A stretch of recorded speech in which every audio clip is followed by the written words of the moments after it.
Hey there, my name is Tony, and welcome to video number 9 of the Megaman tutorial series, where together we're building a Megaman style game in Unity. And in this video, we're going to be adding mobile input, touch controls, so a gamepad and 2 buttons, so we can shoot, jump, and move our player around through touch. And let's take a look at what we're going to have by the end of this video.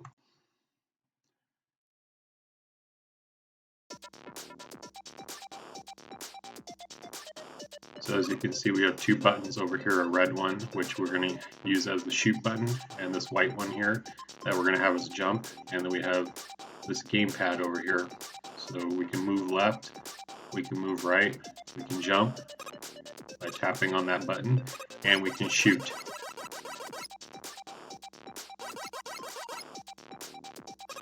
And so let's get started.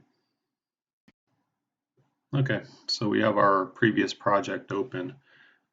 First thing we're going to do is we don't need Big Eye, so we can just disable him because we're going to be working on adding a gamepad and some buttons. So we're basically going to be working with canvases and UI today. So first thing we can do is we can actually move that out of the way. And at the bottom right now, this is our only canvas. And in this canvas, what we have is our health bar, our score, and screen message. Our gamepad and buttons are going to exist in a canvas, but I don't want to put them in the same one because I want to like a layered effect. Plus, if you do actually put your gamepad and buttons in here, this screen message one, because it takes up, actually let me bring it over so you can see.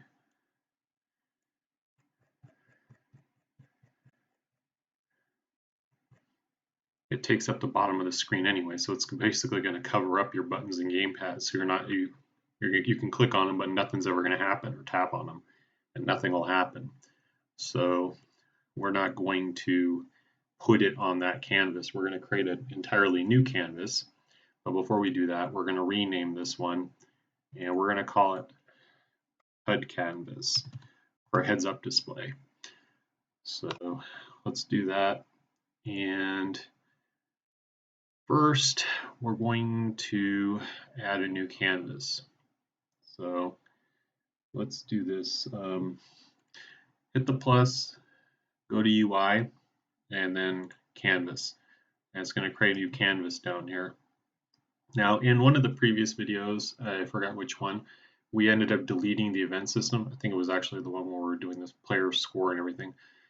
We deleted the event system. Now, to be able to interact with our buttons, the UI buttons, we're going to need this. So when you add a new canvas in here, it should automatically put it back in. But if it doesn't, what you can do is hit the plus and then go to UI, and it's down here at the bottom. It says event system. So then you can just add it back in that way.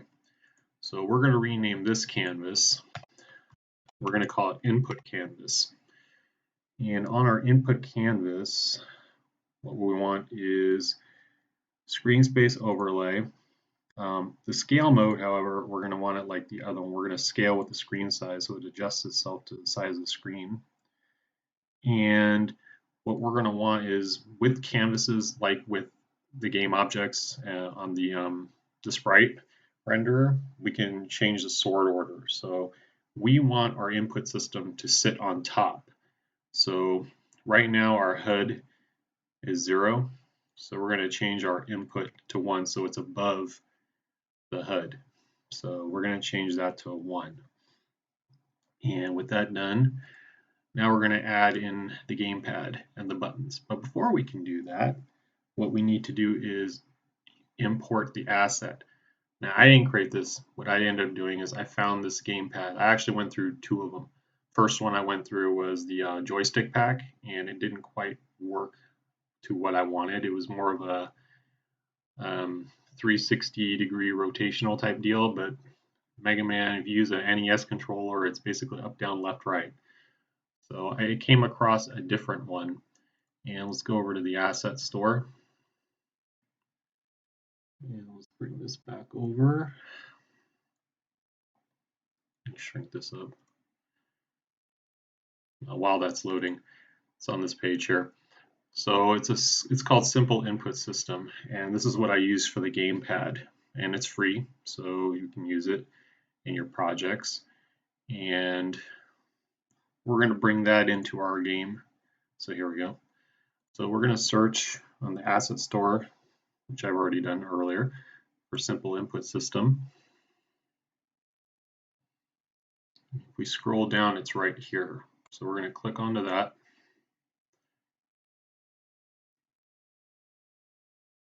And it's done loading. We're going to import this into our project.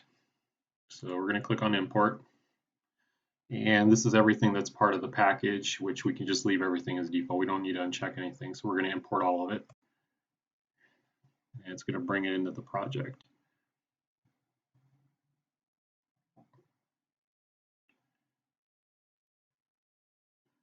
Crunch, crunch, crunch.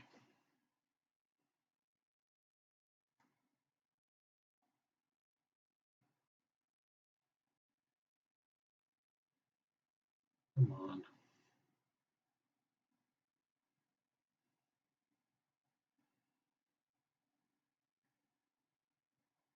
Okay.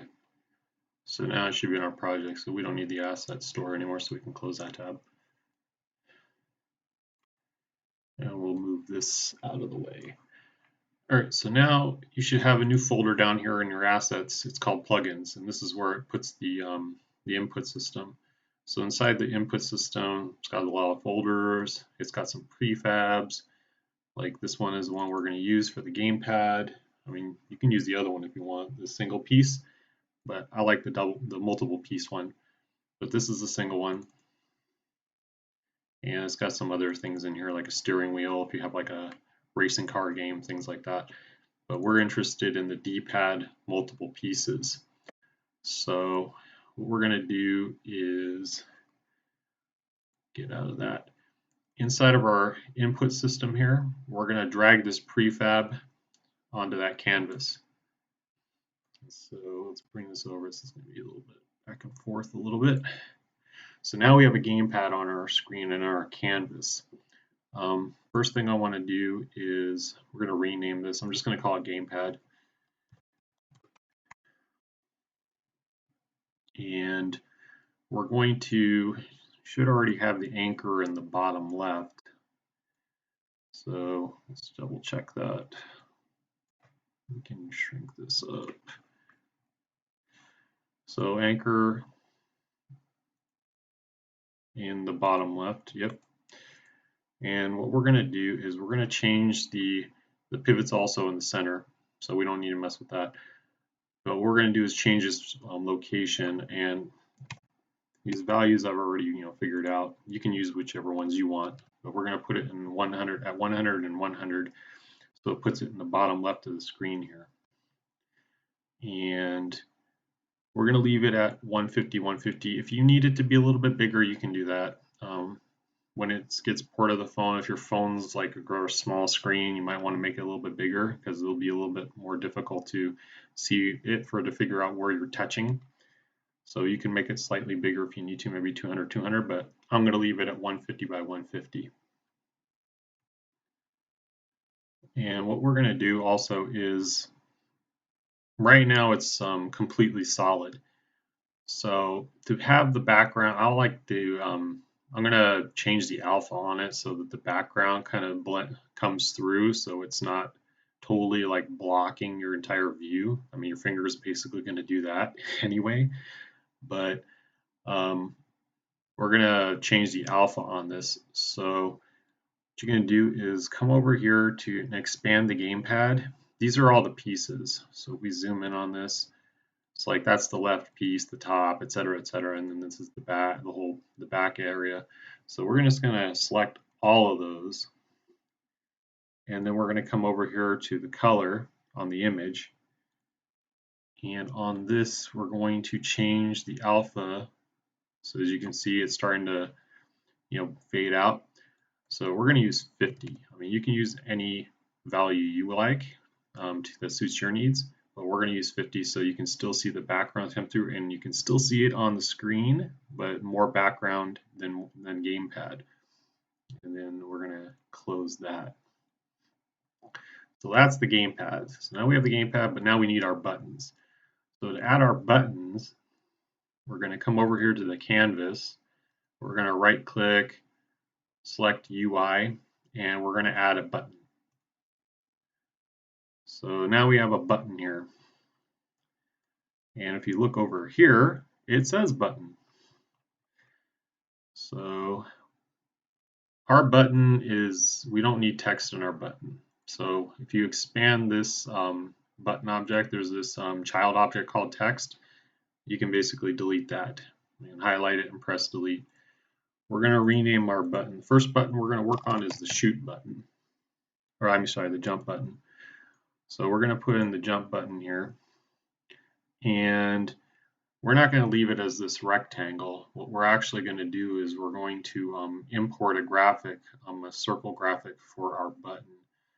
So if you go over to my GitHub and then go to the project 9 and then the assets and graphics folder, you can download this PNG. This actually came from the joystick pack. So we're going to borrow that image for our button. So just go download this PNG. It's called handle_ridged.png, and we're going to import that into our project.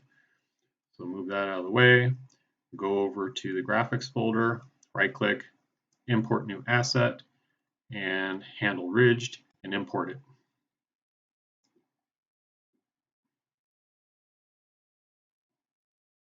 Give it a sec, and then there it is. So we're going to change the filter to point no filter, compression to none, and then you can apply that. And the pivot's already in the center, which we can confirm. It's right there. So we're going to leave the pivot where it is in the middle there. Then you're going to go back over to the jump button, and where it says source image here, we're going to hit the knob and look for handle ridged, and you're going to import that and change. You're going to switch the sprite to that. So now let me bring this over. Where's my mouse? So you can see now it's like all stretched out. What I'm going to do actually is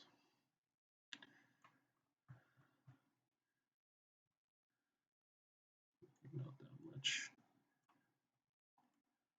There.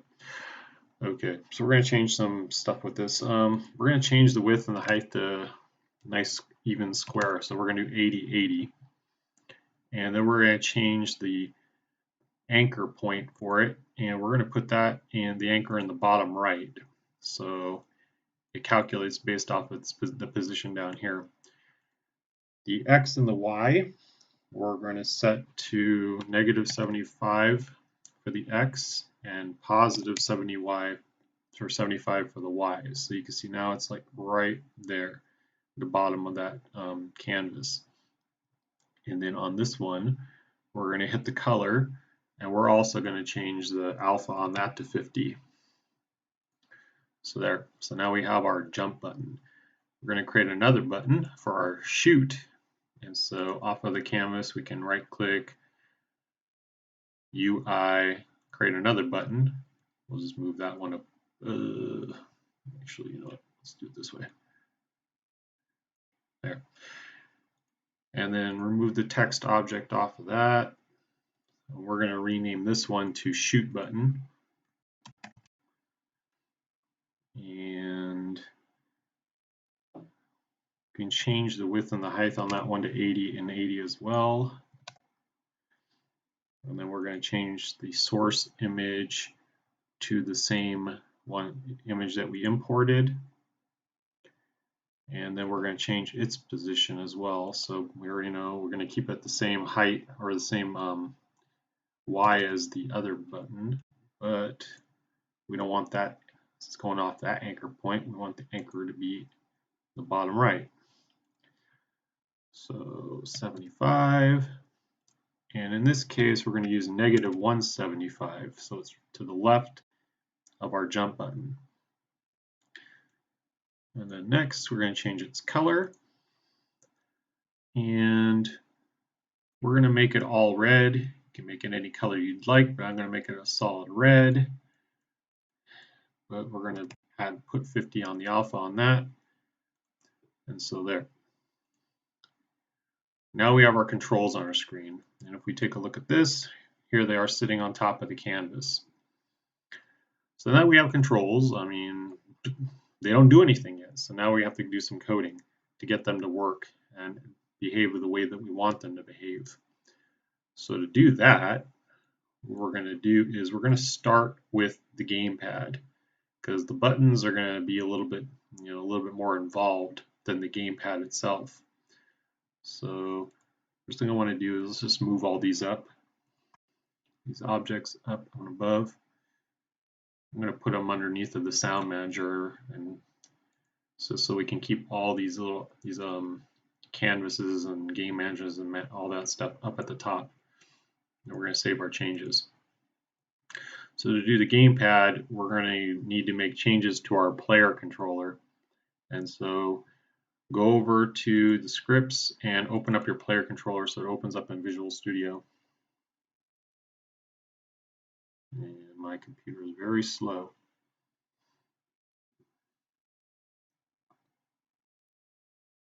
It's thinking.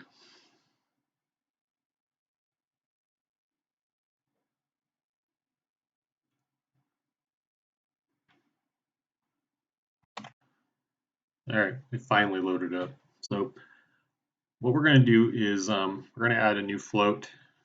Right now we have horizontal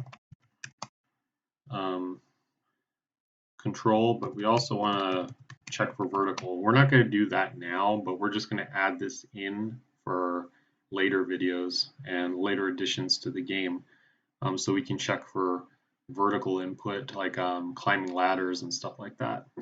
So that's the first thing we're going to do. So we're going to add that variable, and then what we're going to do is we're going to go down into our direction input.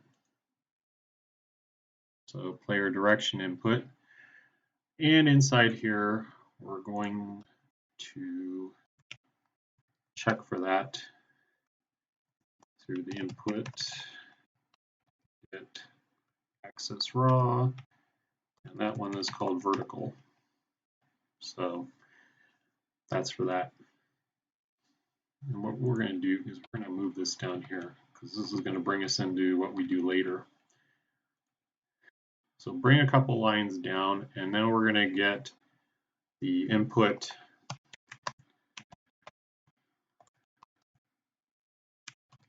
So we're going to get the input from the gamepad, the touch.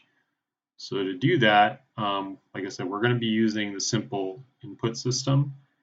So we're going to copy these two because it's basically virtually identical, other than instead of using Unity's input system, it's actually called simple input. So we can save that. And for right now, we're going to comment these out because they're going to conflict with each other since they're the same variable on two different systems trying to grab the same input. So we're going to save that. So let's go back over to our game. Let's try that out. Now we can stretch this back out so we see it better. So let's play that and see if we can move with our gamepad.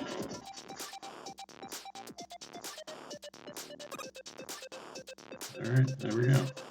So now we're moving with our gamepad.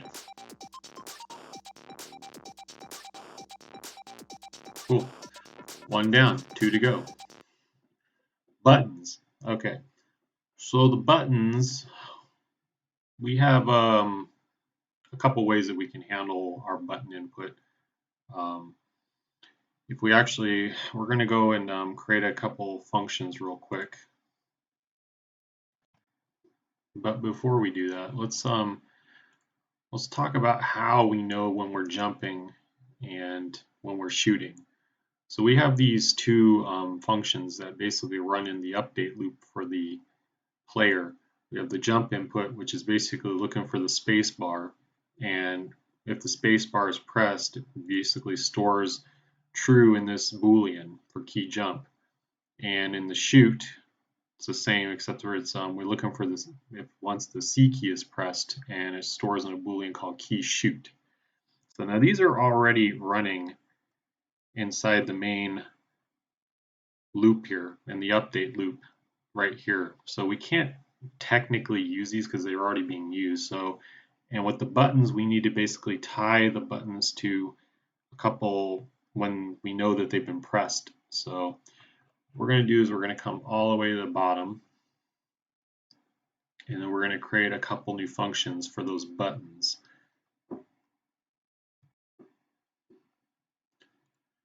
So after freeze player, we're going to, let's just start with private. So we're going to say private void.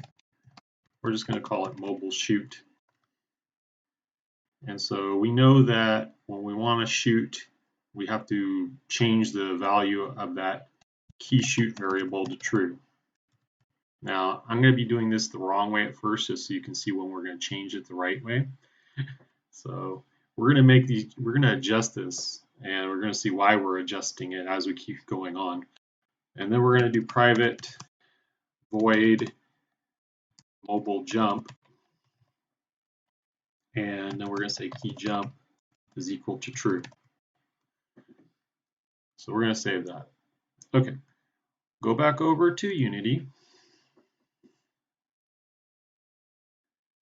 And let's see, we don't really need this. We're going to go into the input canvas. We'll start with the shoot button. So in the shoot button, we have this button component here. And it has this section here where it's called on click. So we know that when we want to click on our button, we want something to happen. So we're going to add an event to this. So we're going to click the plus here, and then it's asking for an object. And our function that we created exists in our player controller, which is tied to our actual player. So we're going to drag our player over here to the object. Once we do that, now it knows about the player controller class, and it's got all these functions in here that we can pick from. However, if you take a look here, we don't have our mobile shoot or our mobile jump. Well, the reason for that is it's expecting them to be public functions. So that's our first change. Okay, so we know we can't use private, so let's change them to public.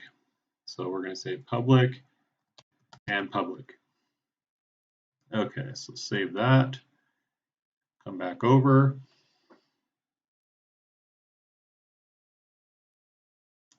Let's try that again. So let's go here, player controller. Okay, so there. Now we have mobile shoot and mobile jump, so public functions. So let's say mobile shoot on that. Go to the jump button, add the event, and we're going to drag the player over there, and we want mobile jump. Okay, so if we save that, bring our window. There.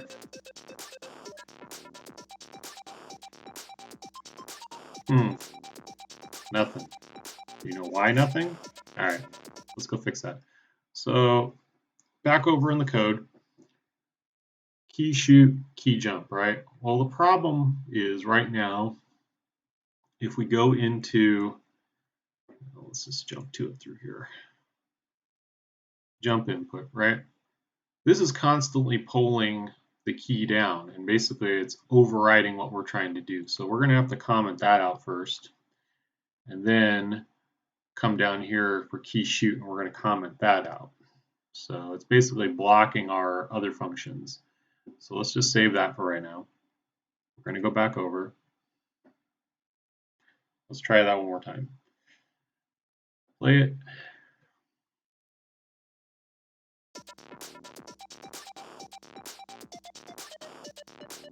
All right.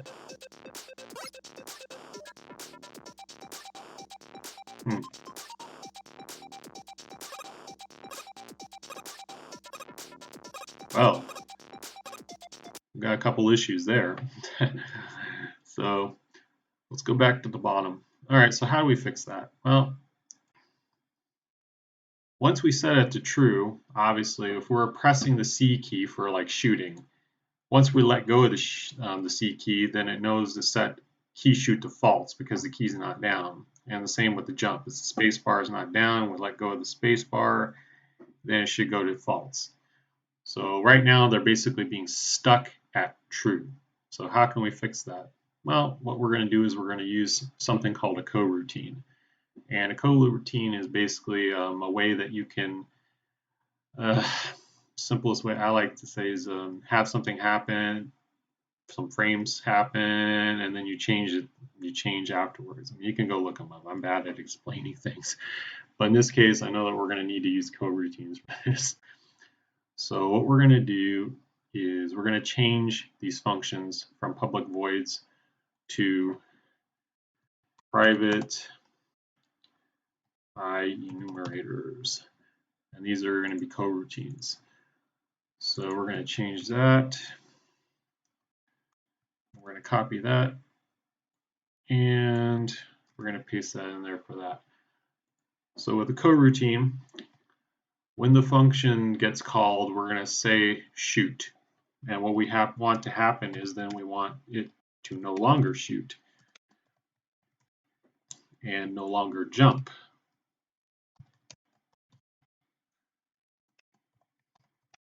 But we need a delay between these two so that once it's true, it can go to false. But obviously we don't want that to happen because what's going to happen is if you say you call this and it wasn't a coroutine, it's going to go true, and in the same frame it's just going to be false. So it's like it will never happen anyway. So we need this to pause or delay between frames.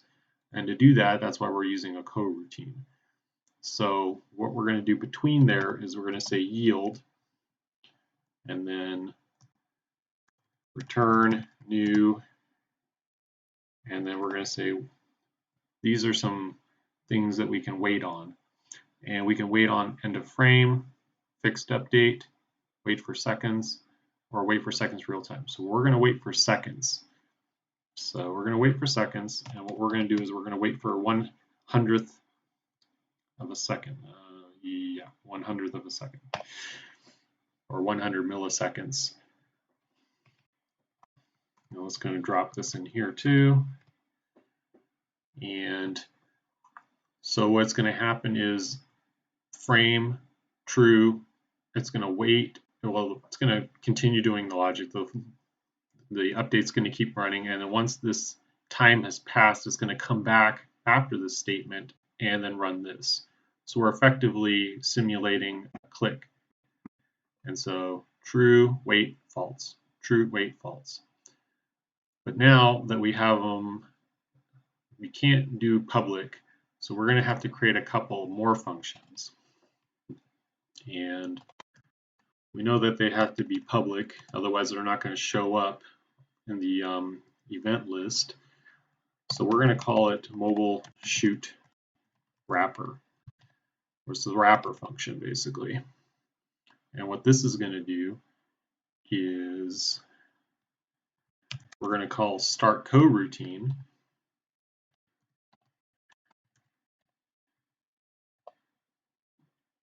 And so what this is going to do is it's basically this function. When you call this function, it's going to call the coroutine.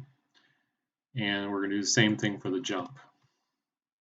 So public void mobile jump wrapper, and we're going to start the coroutine, and then we're going to say jump, mobile jump. There. But we know that when we shoot, we actually have to add one more thing. So if input's not frozen, we might as well do this now before we forget. It's just like in the other one, in our regular one with the keyboard. So I'm going to cut that, paste that, and if not frozen, if the input is not frozen, then we want to be able to run it. So now we have these wrappers. So let's try this again. So what we're going to do is we need to change So let's move that down, go to the shoot button, and in here we want our shoot wrapper, and on our jump we want our jump wrapper. Okay, save that, run it.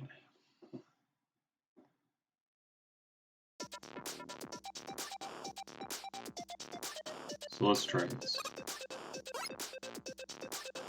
Well, at least we can do it. If we hit jump, he's only jumping once. But you're going to notice something when you do this. If you press the mouse button down, nothing happens until you let go. And the same with the jump. So press down, let go, then he finally jumps. Well, that's not exactly the responsiveness that we want. So the way to get around that is we're not going to be able to use the on click. So this brings us to where we have two options, and they basically are almost identical, but one is through code and the other is not through code. We're going to start with the one that is through code first, and I'm going to show you I guess you can say the easier way of doing it. So what we need to do is we're going to need to create a new script. Actually, you know what? Let's do it the other way. Let's do it the way without the script first. So this you're going to nuke.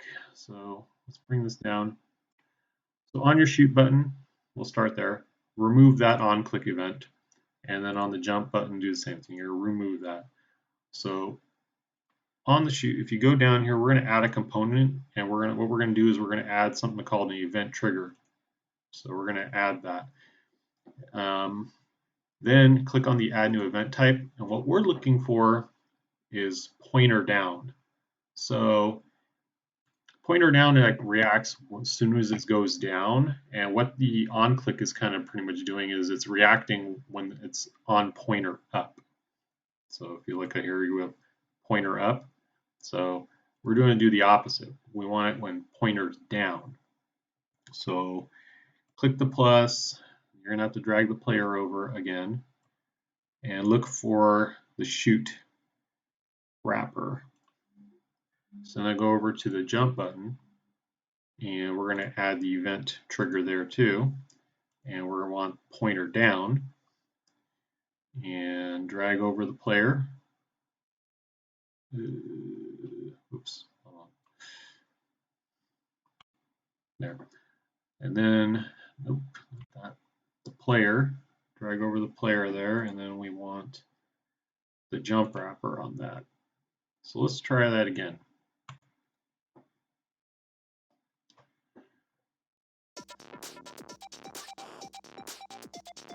So I'm just going to press down. See? It happens as soon as I press down instead of when I let go of it. So you can pound it. Same with the jump, press.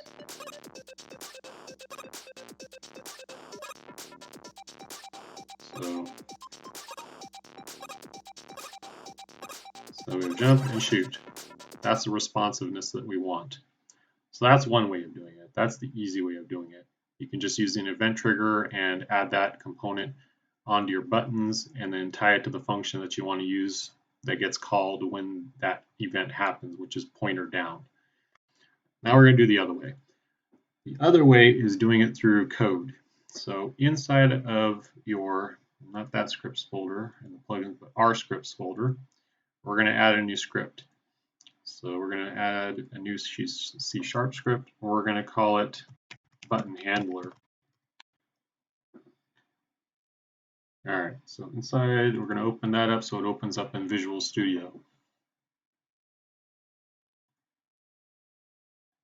Okay, this, we don't need any of that.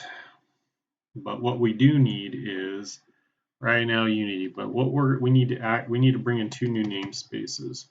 The first namespace is under Unity Engine, and it's called Event Systems. Remember that event system object that we had to bring back in, well, that's why we need it. So, because it acts upon events.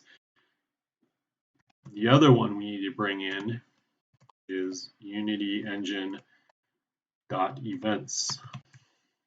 So event systems and events. And what we need to do is reference a couple of other classes. First one is iPointer, not in, iPointer down handler and iPointer, where's it at? Up handler. So, and then this is a really simple class. And so what we're going to do is we're going to create a public bool called button pressed. So this is going to basically kind of be a flag when we know our button's been pressed or not. And then we need a public Unity event. And we're going to call that on pointer down. And what we're passing is it's going to basically, this function is going to relay, the event system is going to pass it a pointer event data. And we're just going to call it pointer event. Although we don't use it, however, it's here where we can use it if we need to. So inside of here, we're just going to say button pressed is true because we know it's been pressed. And we're going to use that Unity event. What did I do here? I think I messed up something.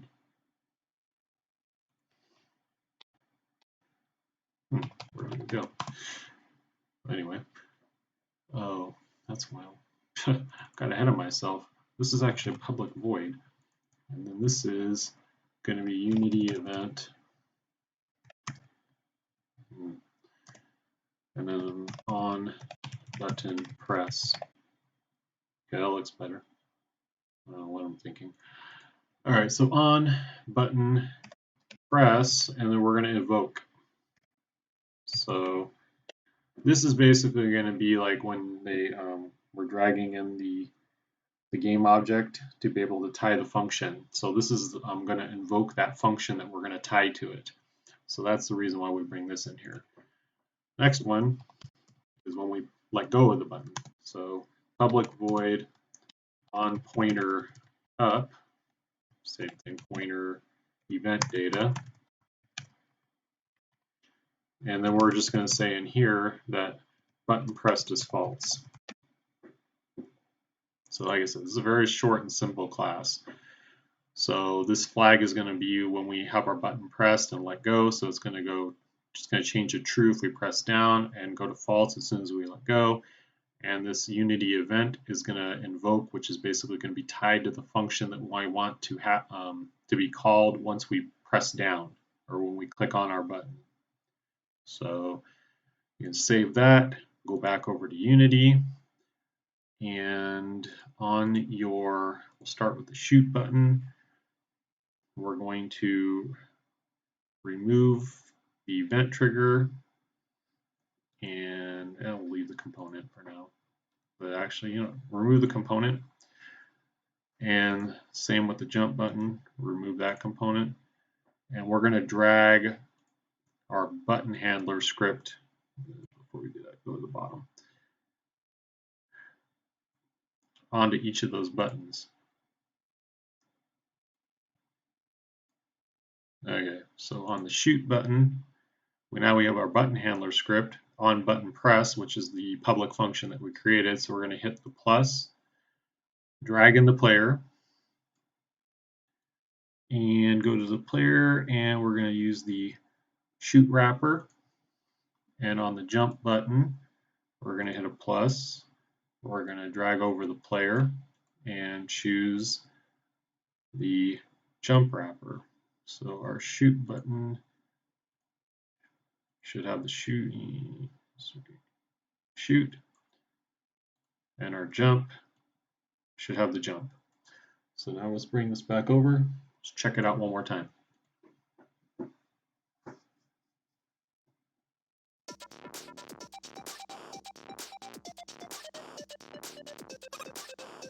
Press press down, let go, press down, let go, repeatedly press, let go, press down, jump, let go, down, let go. Same exact functionality. And we're going to actually check one more thing out while we're doing that. You see this is the public bool that we have here, button pressed. So let's see. So we are on the jump. Let's switch it over to, well, jump's probably easier to check out because the shoot we can just repeatedly do. So jump. So let's watch this button here. Down, up. So as soon as I let go, it unchecks. Press down, up. So you can see that our Boolean is working as well. So the question is, which one to use? Well, that's up to you. The simplest way of doing it is just using event trigger and then tie the function to that event, and then you can execute the code. The other option is the script, and I prefer the script because you can have more control. So you can have the event, you can check in that event data variable, and that gets passed to it. So you have a lot more flexibility with that, where you can check and see. So you can tie this to do other things if you need to, but which way you want to go, it's completely up to you. There are some cases where you might want to just keep it really simple and just use the event trigger, but it's your call how you want to do it. I just want to show you both ways that you can accomplish the same task. You can do it through a script, tying the script to your button, or you can just use the event trigger. So now we have our buttons and our gamepad working, but right now we have a problem. We had to disable the code for our keyboard input, which we don't want to do. So say you want to port this out to PC, Mac, or a Linux desktop. So you'd have to go and disable, you have to go comment out the code for the gamepad and those buttons. And if you vice versa, if you want to publish this to a tablet or a phone, then you got to go comment out the keyboard input and then enable. It's a pain in the butt. You don't want to have to do that. So now we're going to introduce something else that's new. We're going to call it, and that's called platform directives. They're basically like compiler directives. So what we're going to do is go back over to Unity and go into the, where did he go? Go into the player controller. So let's go find all those things that we commented out. So back up at the player direction input, we commented these out. So that's keyboard and keyboard. And then we had the jump input, which we disabled. So we that. And let's see, player movement, the shoot input. And then we commented that out. So platform directives. So let's do this real quick. Should have had this page up.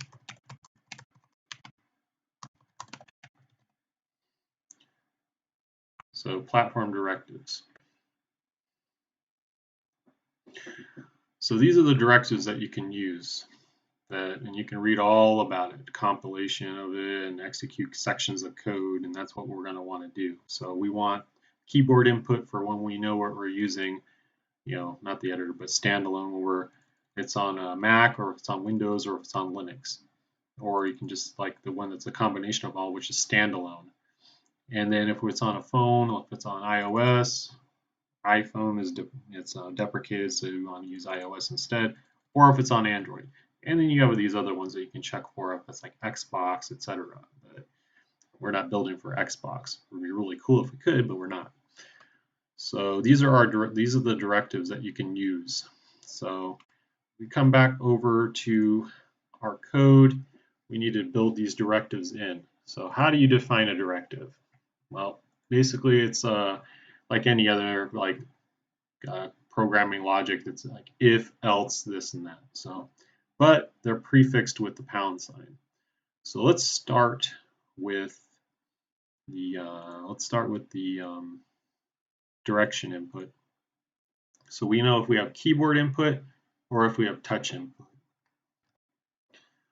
So this we want to use the standalone. So for this, we want this to cover OS X, Windows, and Linux. So this bit of code right here we want in the standalone directive. We're going to use a standalone. So if Unity standalone,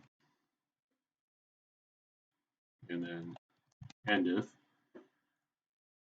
and then this we want to happen, the simple input system for the gamepad, we want this only to happen when we're on iPhone or Android.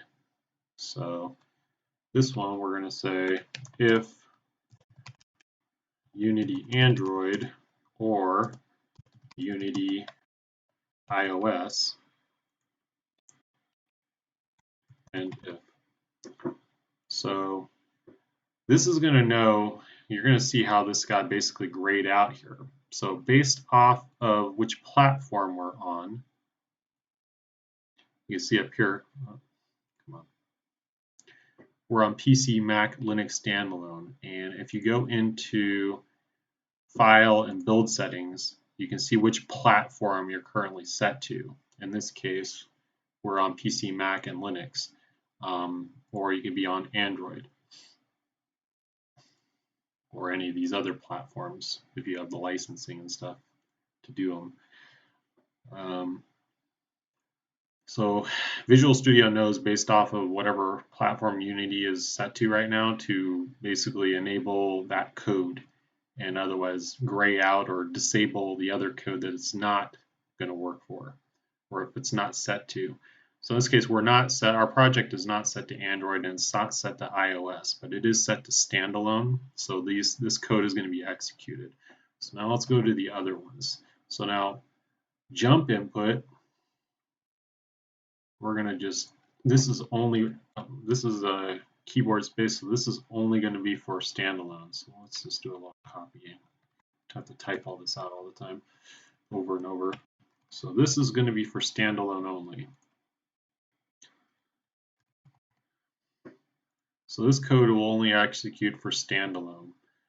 And so you can see it's not grayed out. And then in the shoot, we do the same thing.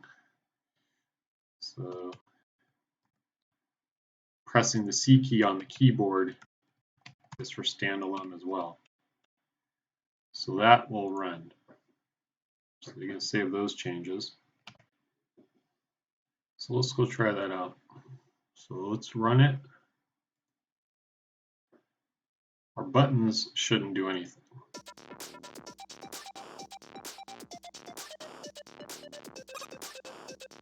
Nope, not doing anything. That's not doing anything either because the keyboard should be the only input. So now I'm going to use the keyboard. Let's jump, jump, shoot, shoot, shoot. So those directives are working as were expected. So now we don't have to comment out and publish for one and comment something else out and publish for another. But one more thing that we want to add in is, which is going to be in the start, actually has to do with our canvas. So if we were to publish this, or actually build it and export it to one of these operating systems, Linux, Mac, or PC, it's going to have the on-screen controls on screen, but we don't want that to happen. So what we're also going to do in this case is in the start here, we're going to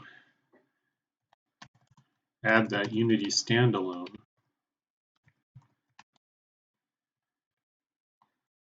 And inside of here, we're going to go find our input canvas. So we know we called it input canvas. And then what we're going to use is this function called setActive. And we're going to set that to false, which basically means is as soon as this starts up, it's going to disable the input canvas. And when it's disabled, it shouldn't show up on our screen. So switch back over to Unity and check that out. So even if our buttons don't work, we don't even want this entire canvas to show up. So let's play it. And as you can see, boom, gone. So our entire canvas is gone. So if we look over here and hit the input canvas, you can see at the top here, it's unchecked, it's disabled. So that's basically disabling it based off a compiler directive. So now let's go check out Android. So let's go switch over to build settings from the file menu, and we're going to just, for now, we're going to add in our scene. Actually, you don't even have to do that, but we're going to do it anyway. Switch over to Android, and what we're going to do is we're going to click on this button here that says switch platform. So this is going to probably take a minute to do this because it's going to re-import everything like scripts, graphics, all that stuff into for the Android version. So I might end up pausing this. We're going to see how long it takes because right now I can already tell it's taking a while. But let's just see. It's going to re-import everything, all the graphic images, that plugin that we imported, the simple input system. It's going to bring in all the audio files, everything. It's kind of almost like making a clone, but it's going to be for the Android version of our project. All right, so finished. So now we can X out of this. So now you can see up here in the title bar, you can tell which platform that you're currently set to up here. So it used to say PC, Mac standalone, or Windows or something like that. So now it says Android. So if we go back over to Visual Studio, as you can see, oh, we're not standalone. So this isn't going to get executed. So our game object, this code here to disable our canvas, isn't going to run. And if we come down here to this standalone part about the keyboard input, you're going to see the keyboard input is not going to happen. It's basically disabled. But our Unity Android, which we know is the platform we're on, and Unity iOS, if we were to switch it to that, this code will run. And jump input from the keyboard with the spacebar, disabled, and pressing the C key for shooting, disabled. So let's play it.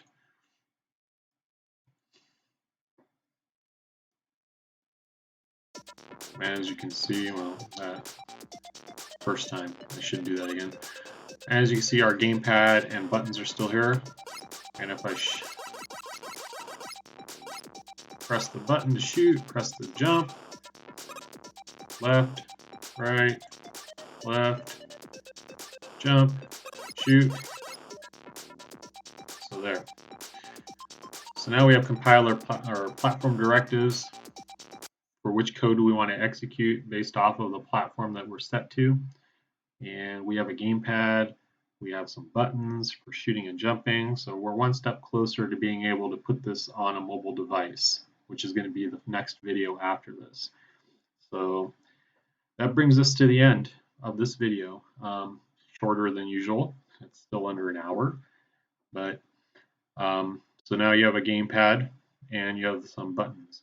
And the next video, what we're going to do is we're going to make sure that our environment is set up so that we can publish to Android. So that's going to basically entail installing the Android SDK, all the stuff required to actually build an APK, and then putting it on a phone and then playing it off the phone.